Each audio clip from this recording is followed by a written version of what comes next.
ドラゴンのくしゃみで教室停電。教室の電灯がちらつく。突然、背後から低いうなり声。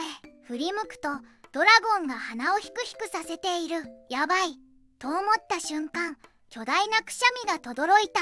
バチッと火花が飛び、教室の電気が一瞬で消える。真っ暗な中、机や椅子がガタガタ揺れる。生徒たちの驚きとざわめきの中、ドラゴンは鼻をこすり、申し訳なさそうに小さく鼻を鳴らす。停電は一瞬の混乱で終わったが、教室には笑いとため息が混ざった不思議な静けさが残った。